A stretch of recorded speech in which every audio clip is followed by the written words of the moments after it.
to get comfortable in their seats and get ready for this wonderful conversation.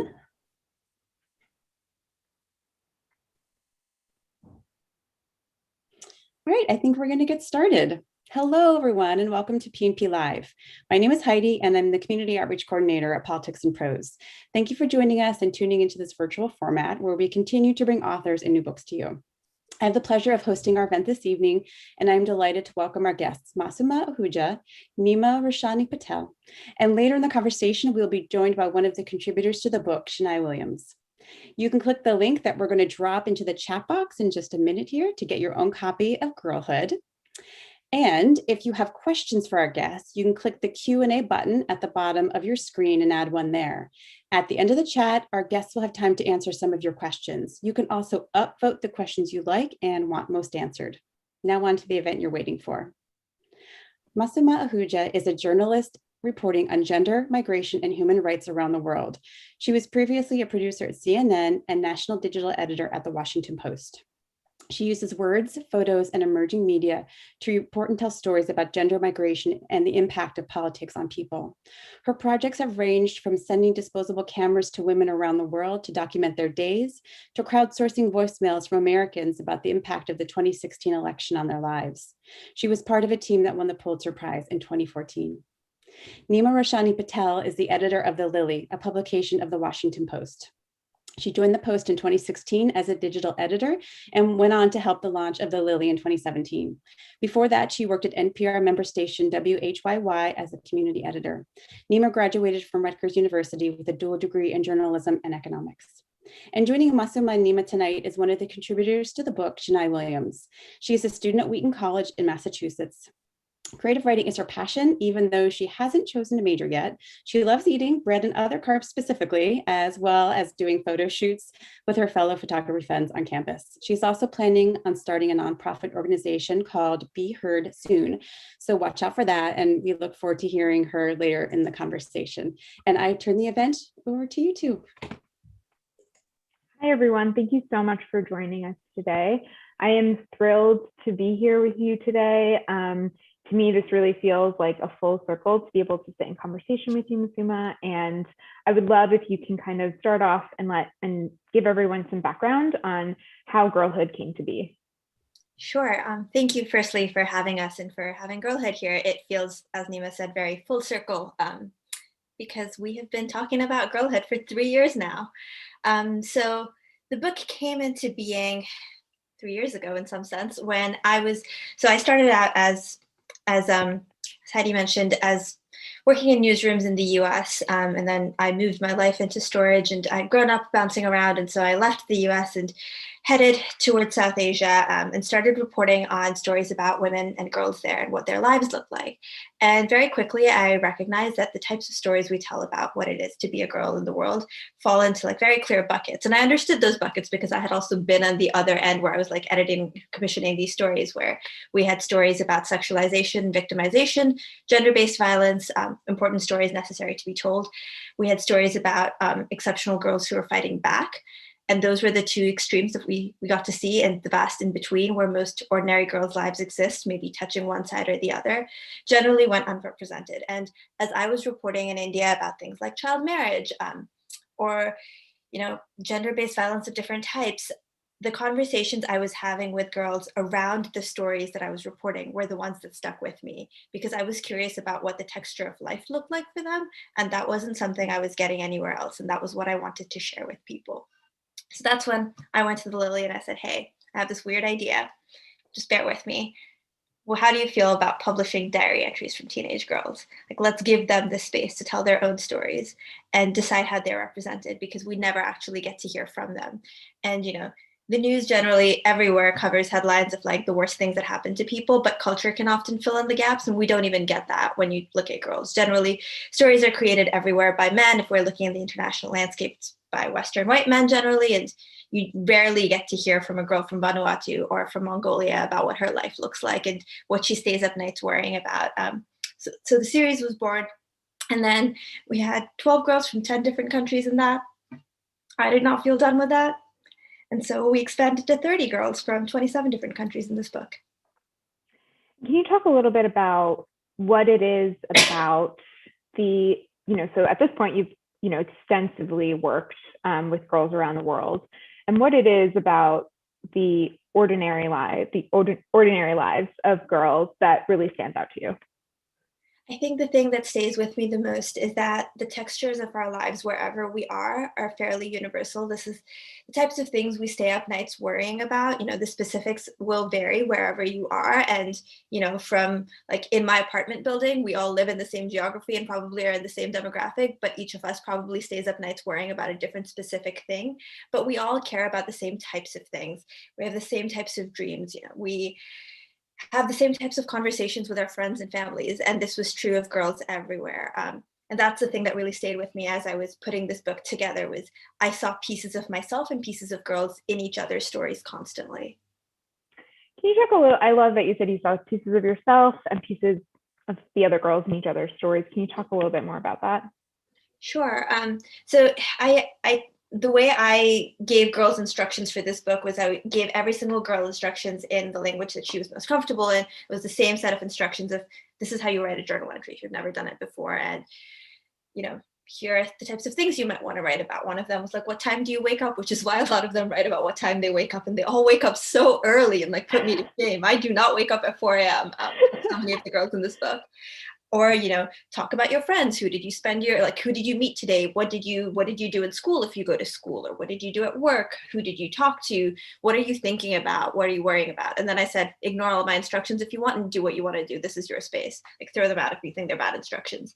And I would often go back and ask them questions about certain types of things that stood out. And so some thematic things that came up consistently were, a lot of the girls wrote about how they felt like they didn't have the kinds of friends that they saw in the movies or on TV. And one of the girls, Alejandra from Argentina, she writes something like, I don't have the kind of best friend that you see in the movies, but I hope someday I might. And then she goes on to describe these like really meaningful friendships and how she knows she has a lot of friends who are always going to be there for her. And she always has people she can turn to and talk to. And I was like, wow, girl, you got friends. It's okay. And another girl was like, oh, I think Shanae said she has 3.5 friends, which I loved. She had like I definitely want to ask her about that.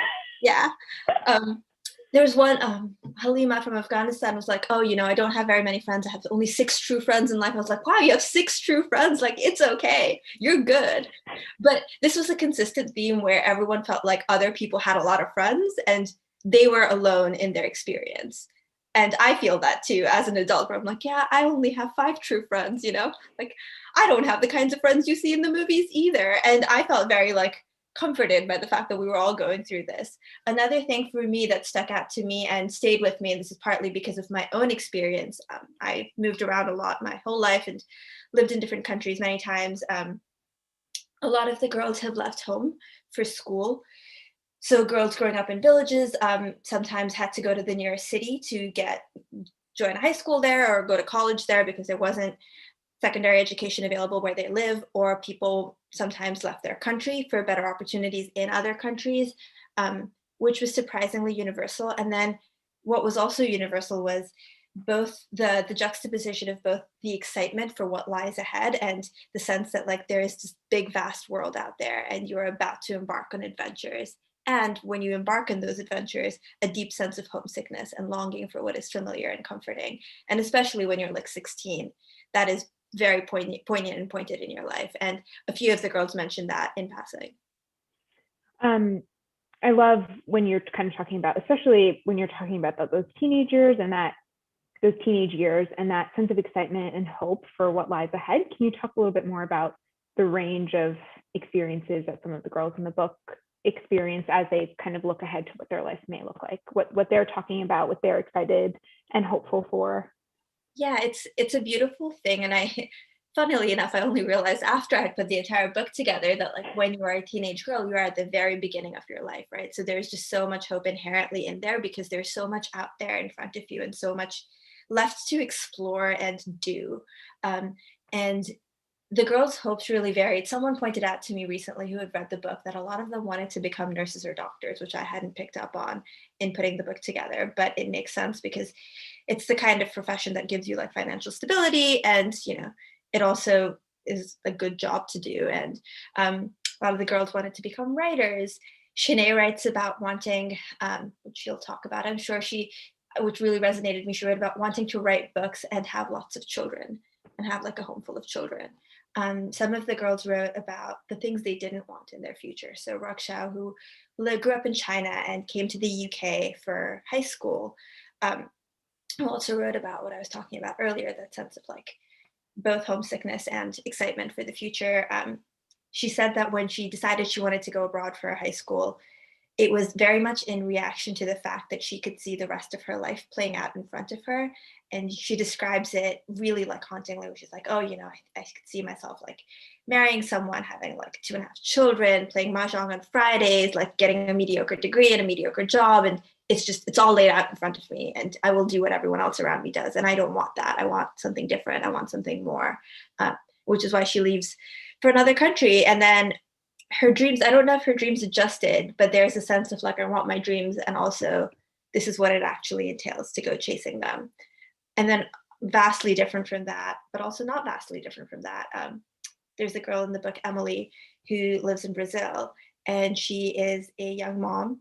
She I think she had her daughter, I want to say a month before she wrote the diary entries. It was like very recent, and I was more concerned about, why are you writing diary entries right now? Like, go take care of your child. But she wanted to be a doctor, and she had to stop going to school when she had her kid because she had to take care of her daughter, and she was trying to figure out how to make it all work. But her dreams evolved, and she didn't just want to become her doctor herself. She also wanted her daughter to grow up to become a doctor. So her dreams expanded to include both herself and the next generation, which was really beautiful to see. These are all, such, I think, profound hopes. And I think something, as we look, maybe as adults, especially I think looking back on my own teenagers, it's something, I think that feeling of hope and excitement is something that is really nice to see, and nice to remember about how I felt in my own teenagers. What is something, now that you've worked with so many girls around the world, what is something that you think that maybe we as adults just don't give teenagers enough credit for? I think it's just that, the hope, right? We tell their story, especially when you look at girls, we tell stories of girls so much through the lens of violence and the potential they have, but the potential in terms of like, look at the ways they're being oppressed, and they have so much potential. And if only all of those things are true, right? Like, look at the ways in which girls are oppressed, and look at the types of violence girls face, and the lack of opportunities for girls, and look at the potential they have. But also they have so much hope in them at that moment, and we don't give enough credence to that. And we don't pay enough attention to just what they have to say, because they're really paying attention to the world around them. And they have a lot to say. Like, that's just a fact, right? They have a lot to say. They're moving through the world in a very different way from how the rest of us are. They also are very conscious of the fact that they are going to be on this planet a lot longer than the rest of us are, and they're very conscious of the consequences of adults' actions and what that will mean for them and their families and their futures. And a lot of the girls write about that as well. What is something that they taught you along the way? So many things. Or multiple things. Tell me all the things they taught you.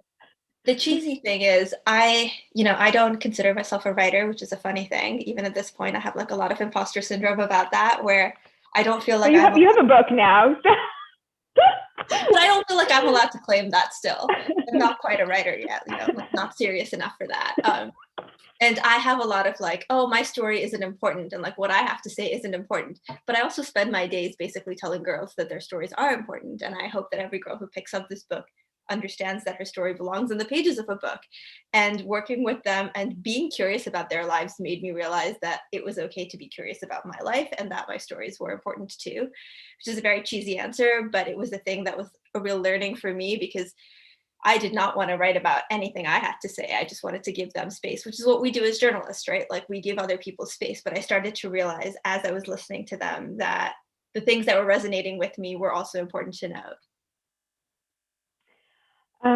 How did you pick the girls that ended up in the book? I know a little bit about what we talked about when we did the initial newsletter series with the Lily, but I loved when I got my copy of Girlhood, flipping through and seeing the range of life experience and parts of the world that you were able to represent in the book. And I would love to hear more about how you came to those decisions. So in my ideal world, right, this book would have every girl, but I couldn't create an encyclopedia of girlhood. There's 900 million adolescent girls in the world. There was no way in which my publisher would be okay with me being like, hello, actually, let's do something completely different. Let me turn in like a manuscript which is 200,000 words long. But I did know that I wanted to be inclusive. I couldn't be comprehensive, but I could be inclusive and I could be representative. I wanted to include a diversity of experiences, knowing that I couldn't include every experience. I also wanted to make sure that every girl understood, and every reader hopefully would take from this book, that no girl represents anything beyond herself, right? Like no girl is meant to represent a country, an identity, an experience. She's only meant to represent her own life. And these are like a few of the different types of lives out there. I was also conscious of the fact that I didn't want to reinforce any sort of like tropes that exist or stereotypes that exist of like, oh, girls from X country are oppressed, or girls from X country are poor, or whatever that is. But I did want to make sure that different kinds of experiences were included. And beyond that, I was just looking for girls who wanted to share their stories. So it wasn't anything deeper or more meaningful than that, because I understand that a book is a tangible object that's going to exist for a long time. And it's asking a lot to share your life in a book, and to share it for hopefully like decades to come, and for people to be able to go back and see that. So I wanted to make sure that the girls, their communities, their families were all okay with them sharing their stories in here, that no one was going to face any sort of consequences, negative repercussions because of this. And you talked, I think at the very beginning, and a lot of the conversations we've had around what girlhood is and what it represents, is about really showing this like ordinary lens on girlhood. Obviously, all these girls are extraordinary in their own ways, but a lot of them do represent, some larger issues that are at play in the world. And so how did you think about the ways that you wanted to represent or not represent those in the book? And what about the format of the book makes talking about those issues different than what we may see in other types of media? So I didn't want any girl to be defined by a thing that happens to her, or a thing that is happening in her country, or a thing that is part of her identity. So and this applies for all of us, right? Like if you gave me the space to write my diary entries or share my journal entries with you, I wouldn't say, this is what it is to be a brown immigrant. Like, this is what, like that isn't how I would write. I'd just be like, oh, I'm really annoyed because my neighbor was really loud last night. And also, I haven't been able to talk to my mom because we're both awake at different times because we live on different continents. And that's where the migration comes in for my story. And so that was the same thing with all these girls, where like Emily in Brazil, for example, who I mentioned, who's a young mom, she writes about her daughter by writing about her daughter. She doesn't write about the experience of being a teenage mother. Or for example, child marriage comes up with Ruqayya in Baghdad, who she is not married, but a lot of her friends were married as teenagers. And it's something she texts me now about as well. It's just like, oh, so their friend of mine got married, and she was very conscious of that. She didn't want that for herself, and her family didn't want that for her. But it comes up in writing about her friends and the conversations she's having with her friends, and giving girls the space to just talk about their lives lends a lens into all the issues that are at play in girls' lives, and that are factors in determining how they live and what they can do. And then the format of the book gave me space as a journalist to then explore I very much took the lead from the girls and like explore the things that they were writing about. So when someone writes about, my friend is getting married, I can then go off and explore what child marriage looks like without making her represent child marriage or having to talk about child marriage. And her story is meant, again, to just represent her experience, but it helps give a reader, and especially a reader who might not know as much, some insight into what that issue is. Yeah, absolutely. So it looks like we have, okay. Shania, are you there? Okay, we'll give her a couple minutes. Oh. Sorry, I just got back.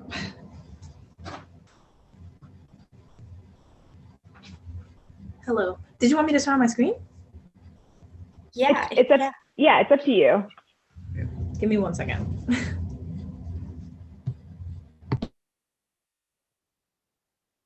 you want to maybe give some background on and introduce her while we wait?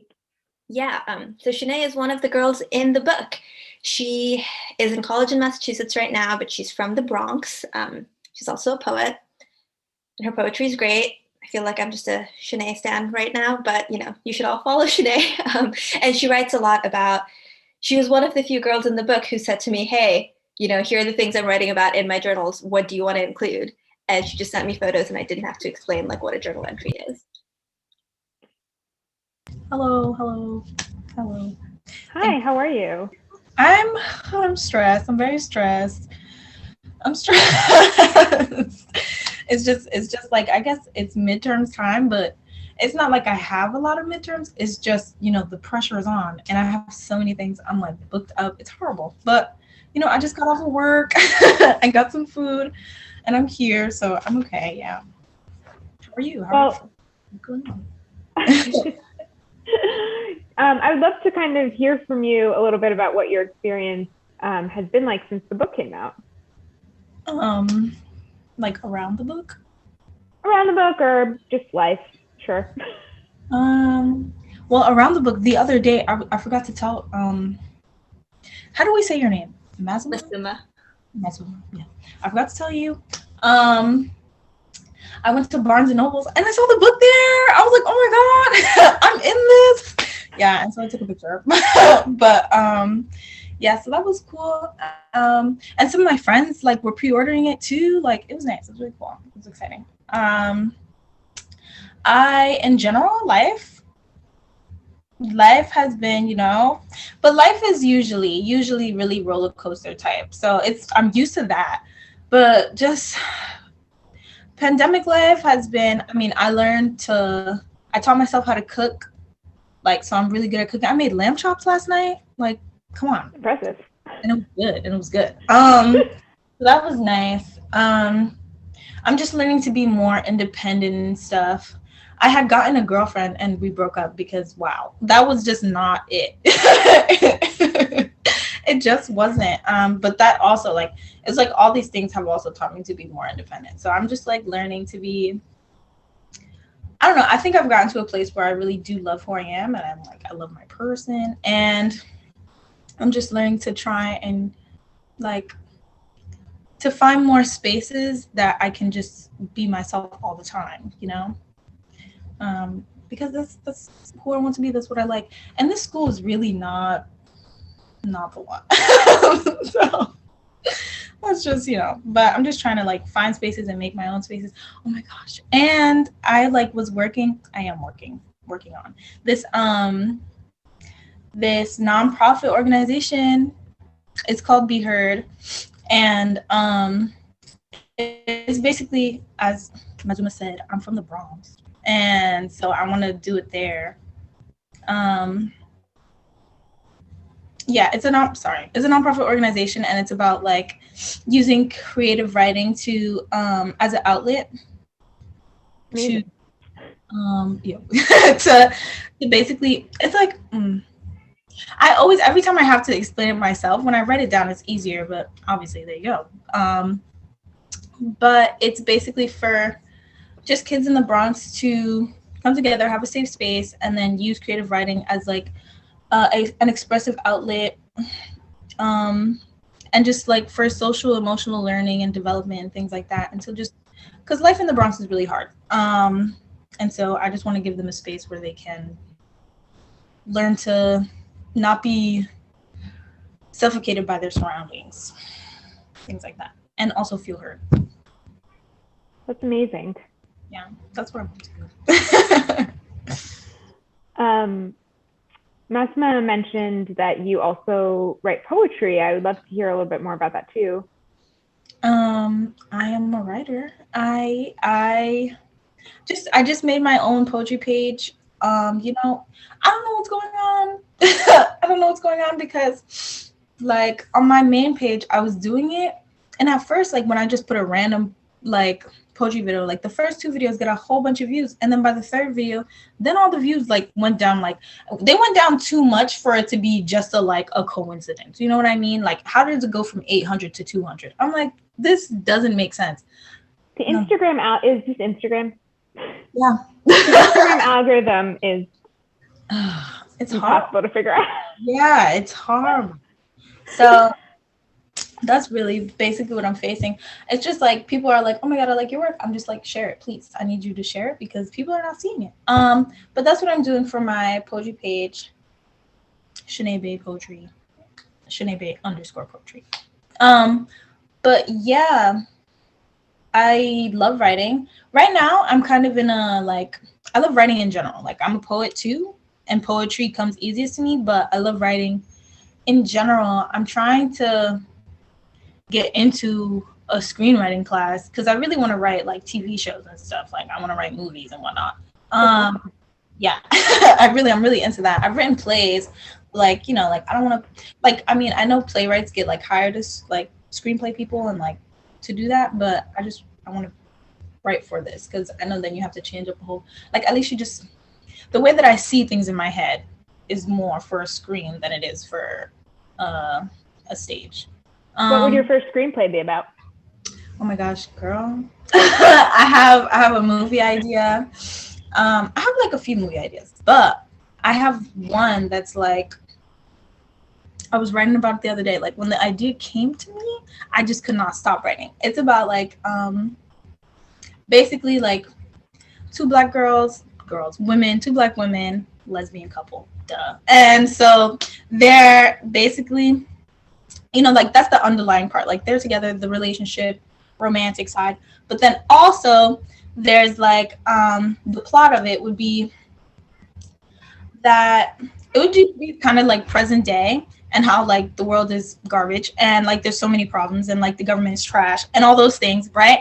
But then they're like, okay, so I think it would be kind of funny because like I'm a funny person, so it'd be funny by accident. But it'd be like these one of the black women would be in a position to talk to like, I guess, a government person and be like, okay, but how about you just give us the reins for like a specific amount of time and see how great the world gets, and then after that you can have the reins back. So basically they're just like improving the world, like they're improving the world, everything's getting better, everybody's doing better, like boom boom boom. Yeah, everything's good. And you know there's like things in between where like the relationship between the two women are like, one is more like Black Panther kind of, right? And the other is more like peaceful. That's why she had this conversation. So she's kind of like, why would you get rid of guns? Why do you trust them? You shouldn't trust them, stuff like that, like things like that. And so basically, I'm just spoiling it. I'm spoiling the whole thing. But by the end of the movie, basically, they do fix a whole bunch of stuff. Global warming, no more. Like all these things, great, out the door. And then the last scene would be like the white man coming over and trying to like take the reins back, like, hey, we had a deal. And then like him being shot. So that is what it is. Yeah. Well, I would still go watch that, even though you spoiled the ending. That's an ending I want to see. So thank you. Yeah, it was just all coming. Like it was just in a moment. So I'm excited to I just want to also remind anyone who's watching right now that you can drop in any questions for either one of our guests today in the Q&A section at the bottom of your Zoom screen, and we can turn our attention to that in a little bit. Masuma, I just had, I know you've made a few passing references over the course of the night about texting with some of the girls in the book. So like you texted Shanae and you mentioned a couple of other, I think Emily, you said you text with, and I would love to hear more about how you, if at all, or how you're keeping in touch with the girls in the book. And some of them are women. It really varies from girl to girl. Some of the girls I don't have direct contact with, so I'm going through some of them I don't speak the same language as. Sometimes like Sathigul in Mongolia, so she stays in a dorm during the week when she's at school, and then her parents are nomads, and so like literal nomads, and so she's out with them, and like there's no contacting her when she's out there. So I have no direct contact with her. But some of the girls, I text with from time to time, I check in with, and a couple of the girls were part of the Lily series and then the book, and I feel like I have just watched them grow up, and it's really special to like know what's happening in their lives and to see things unfold that they've been talking about for a long time, which is really wonderful. And some of the girls like Halima from Afghanistan, so was in touch with like a big sister type mentor figure in her community who was connecting like the in-between between us.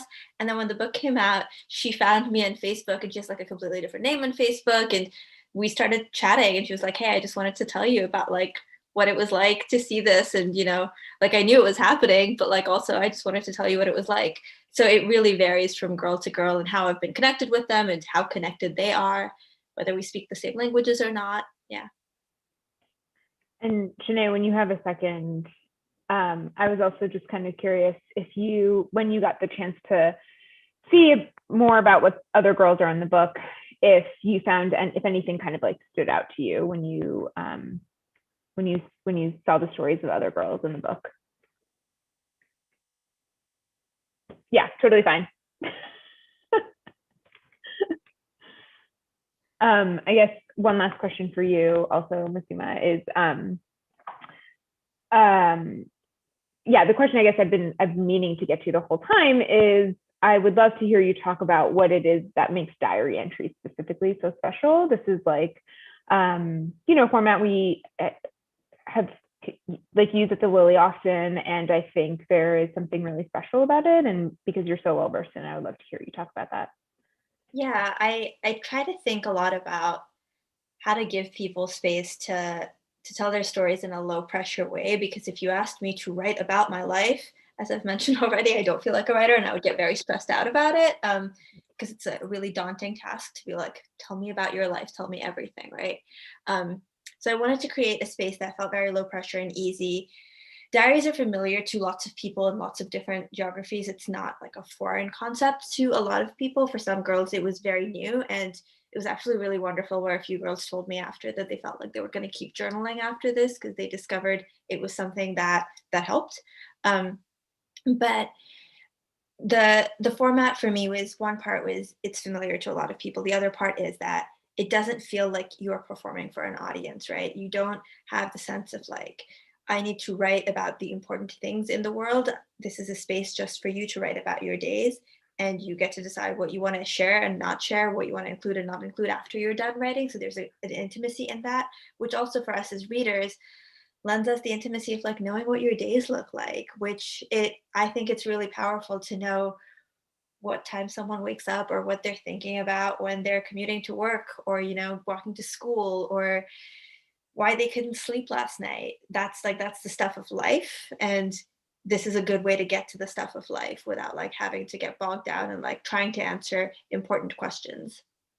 Right, because those are the type of details you really only know about the people that you share your life with on a daily basis. And so it feels really special as a reader, and certainly, as you said, very intimate, to kind of understand those details. And Shania, I would love to also hear if you still journal, as well as if you get the chance to answer my earlier question.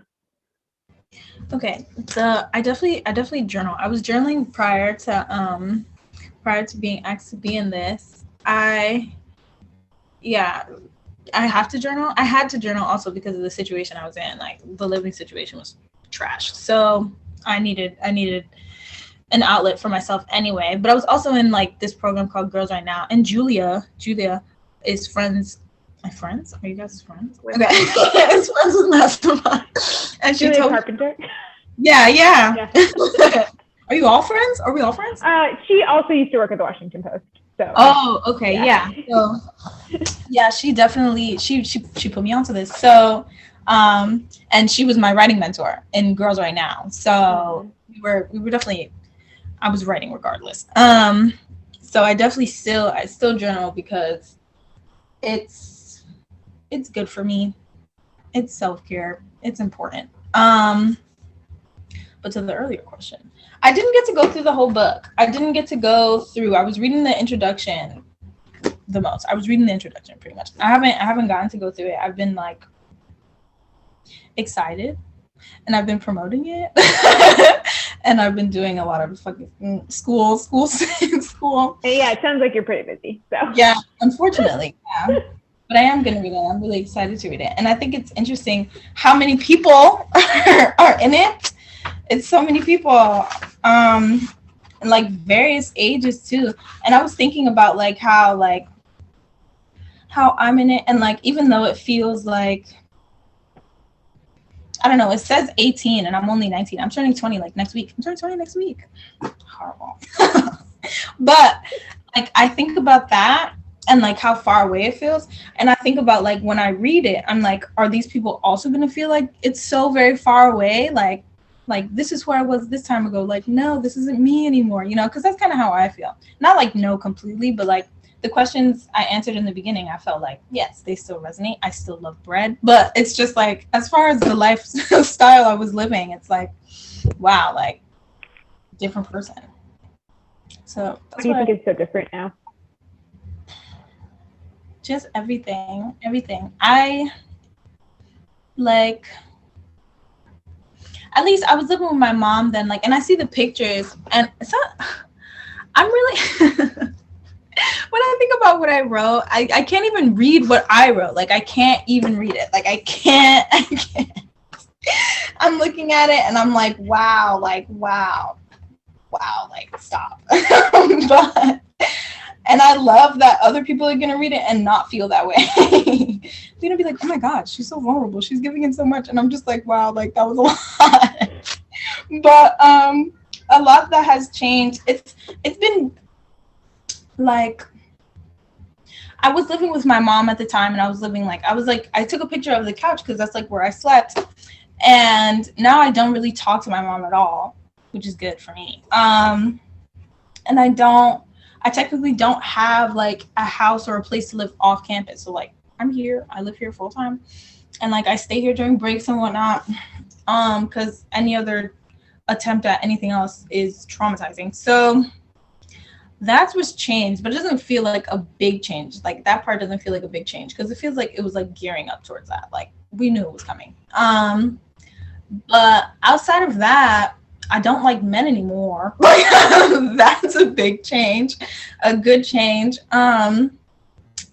Like I can do things, and I could do things before, and I was so busy before. I think I'm less busy now. Like even though I feel very overwhelmed and stressed, it's just before I was busy with a whole bunch of things I wanted to be doing, so I made time for everything and I made sure it happened. But here it's just things that I have to do that I don't even like. And I'm just like, it's just stressful. It's only stressful. And it's not good. I'm so sorry. it's just No, not. I wasn't excited. Not that I'm not excited now, but like, I'm not as excited as I was. I was so excited to go to college, especially. And it has been a disappointing ride, like pretty disappointing. But that's really where I'm at. That's really what's changed the most. It's not the light has died, but you know, I'm looking for ways to brighten it in different places, for sure. Reality has hit. Like so yeah, that's where I'm at. Well, I would love to give the audience the chance to answer or to ask some questions that they have now. So again, if any of the participants have any questions, they can shoot it over in the Q&A section at the bottom of your Zoom screen. And one question is if any of the girls have met each other. I don't think so. Most of the girls live in different continents, in different places. It's like not possible. And I also wanted to be like very respectful of not forcing anyone to talk to people they don't want to talk to, or like being, you know, pulled into this experience. Like some of the girls have just been so, everyone, I think like Shania has been so busy with life, right? With school, with exams, with work, with like making sense of how to be a person in the world. That this is just like another thing for some of them. And it like even trying to, I very much wanted to in like things in spaces like this, bring in the girls as much as possible, and time zones are a really difficult thing. Yes, as you know, because it's what, 11, it's almost midnight there, right? Yep. Yeah. And actually one question also was, you know, what have you been hearing from girls, any of the girls that you have kept in touch with, about how their lives have changed during the pandemic? I'm sure it's varied, but if you could speak to that a little bit. Yeah. Everyone who I have talked to who has seen the book, like Shania, has just said, wow, so much has happened in the last 2 years, in part because books take a really long time to make, which I wasn't really conscious of, like going into the process.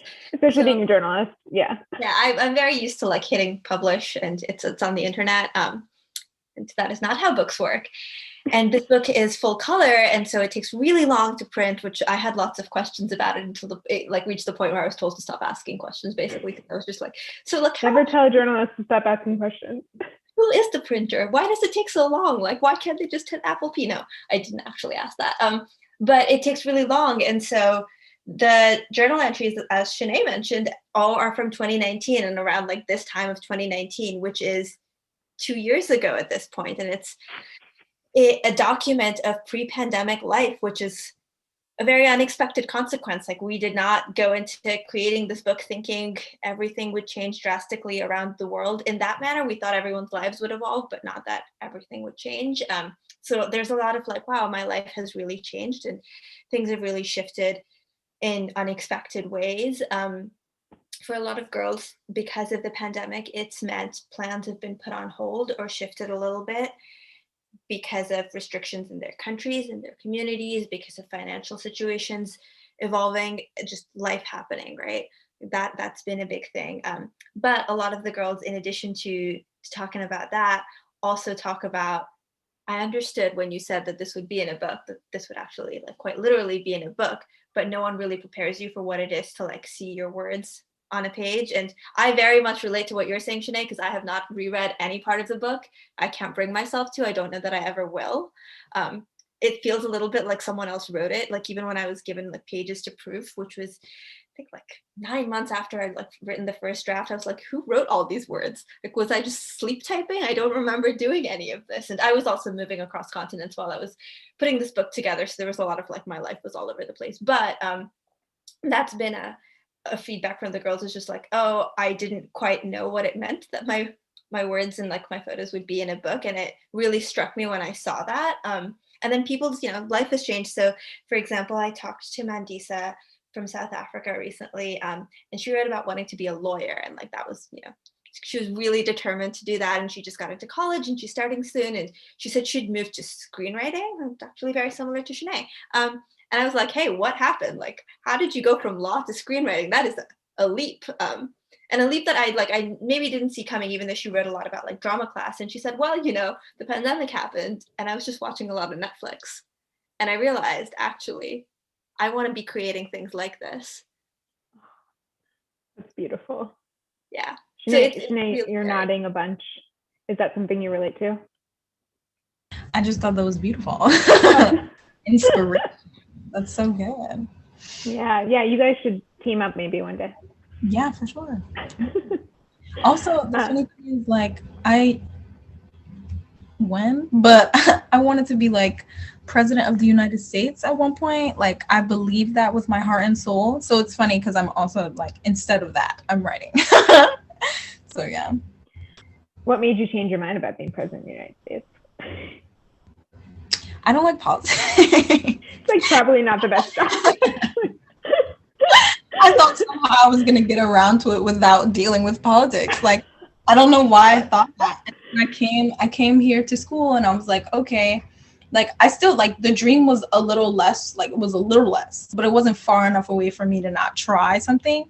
And I was like, let me take a public policy class. Like, that doesn't sound like politics. And then ooh, watch the debate. I was like, no, I'm dropping out. I have to go. I'm sorry. So that was my career. That was it. Okay, looks like we have time for one last question. Okay, so the question is, what was the biggest unforeseen challenge besides the waiting, which you kind of already alluded to, that you experienced while writing the book? So I don't know that it was unforeseen. It was foreseen, but like I still wasn't prepared for it. As a journalist, I'm used to doing like maybe 5 times as much as I'm supposed, or maybe that's just me. I tend to like over report everything and like do a lot more than I need to, just to be prepared in case. And there were a lot of girls whose I talked to, like, I have a lot more stories in my hard drive than made it into this book. And that was because life happens, right? Like, someone has exams and you don't hear back from them. The internet cuts out in someone's city or country and you don't hear from them. The person in between you moves, changes jobs, and you don't hear from them again. Something like comes up in someone's life, or someone gets sick and it's going to take them really long to get back to you. So there was just a lot of all of that. And even with the girls in the book, like I referred to South again earlier as well, with her, it was like, especially like the little things were a challenge, where everyone who was under 18, their parents or guardians signed a consent form, right? Which is what you do when you work with young people. And there was a point where I was like, okay, I really need a signed consent form to include her. And the person who was connecting us was like, oh yeah, there's been a storm, and so we can't send someone out to where her family is camping right now, and we have to just wait for the snow to clear, and it's going to be like a few weeks, and you just got to like be able to deal with that. So there's just a lot of life that happens in everyone's lives. And I knew to expect that, but I was also surprised constantly about just how it happened, right? At one point, the internet in Iraq cut out, and Rukaya, the girl from Baghdad, she and I text on Facebook Messenger, and I couldn't talk to her, and I was really worried about her.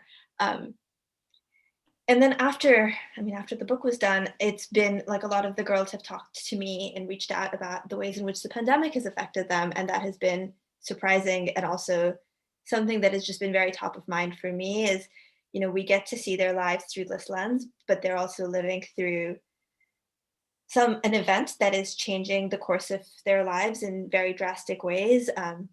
They have no control over. A lot of them are dealing in magnified ways with what adults are dealing with just because of circumstances. For example, Liakna, the girl from Cambodia and Australia. So she went to Australia from Cambodia, and she was in the Lily series, and she was studying in Australia, and she told me a lot about like how incredibly deeply difficult it was to be all alone, which I, like, as a grown-up with like my life together, relate to a lot, because my family also lives on another continent, and like I had just moved to a new country when the pandemic hit. And she was in the same situation where she told me about just, she used to call her grandmother and cry every day because she was all alone and didn't know how to handle it. And she was scared of the dark, and the security would make her turn the lights off, and her roommate like couldn't come back because her roommate was stranded somewhere else. And so she just had to learn how to deal with that.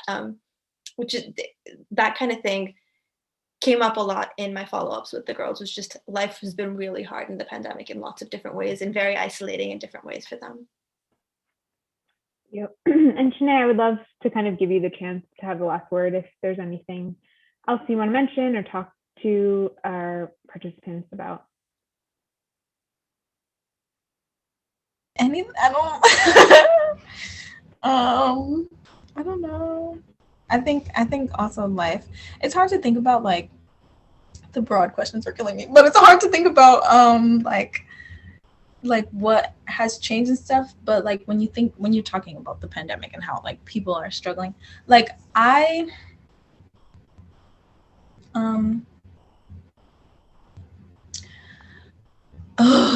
also like at least this like most recently, like during December, like there was like winter break for like college and stuff, so like it was like from the end of November until like the end of January, and it was so difficult. Like it was so difficult, and I was really here like alone. Like I was in like the dorm building, and it's cute and cool because it's like it's the best dorm building on campus. The water's clean and nice, because the other buildings disgusting, but this one is like a hotel and it's nice.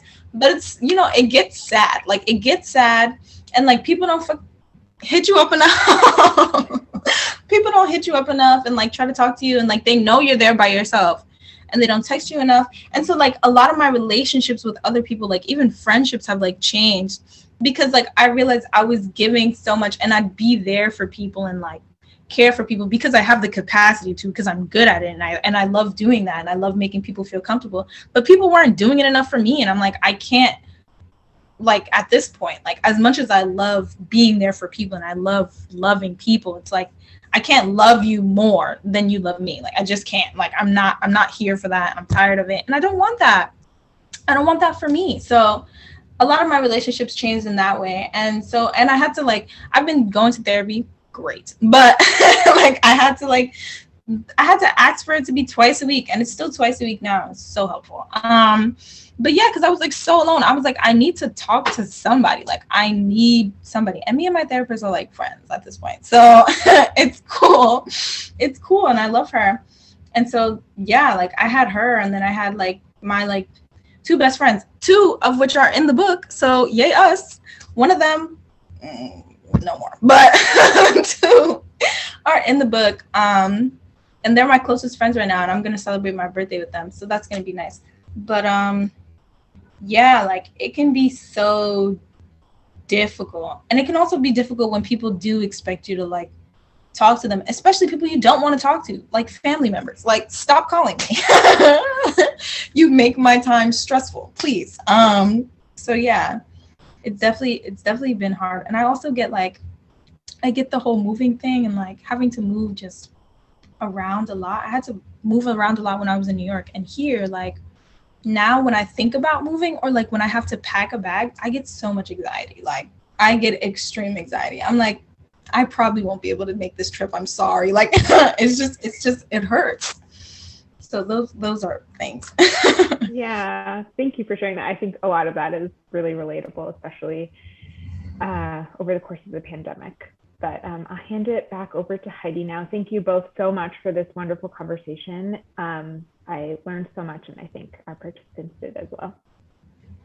Thank you all so much. Thank you for sharing this very, very special project with the world. I think it's a beautiful representation of Shanai's generation. And do not give up on your dreams. You have this light in you that's beautiful. And I love that you're taking care of yourself. So thank you for passing on that good advice for everyone. We could all use that advice. So thank you for being here.